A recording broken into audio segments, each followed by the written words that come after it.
Good morning. Hello mga moms. Ano bang struggles mo sa pag-breastfeed?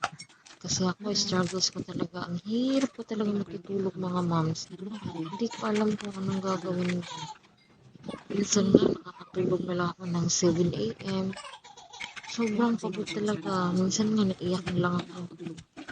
At saka, yung mga nakaraang mga buwan, whole day, yung nag-ano pa ako, nag-coffee pa ako ng black na stick. Whole day, 2 days, talaga ako bago makatulog na mahimbing. At saka kung makatulog man ako, makagigising agad ako. Kaya yan, hindi ako makakatulog kung hindi ako iinom yan. Sleep well. Yan talaga ang panlaban ko. Ang sakit sa bulsa, syempre 18 pesos or 20, mabibili sa mga butika.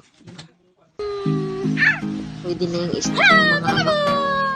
Hindi naman kami mayaman.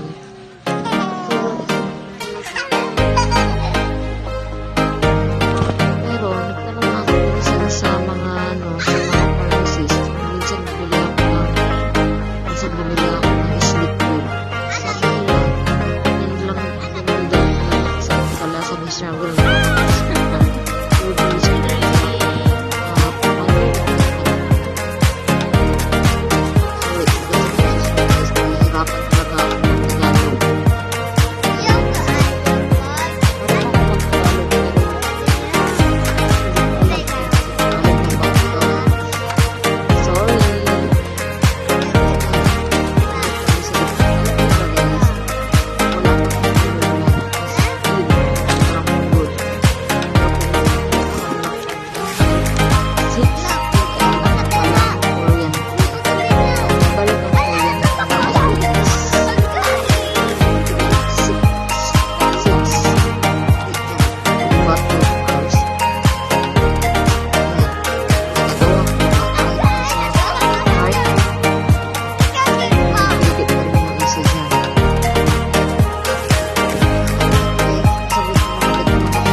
Your breastfeed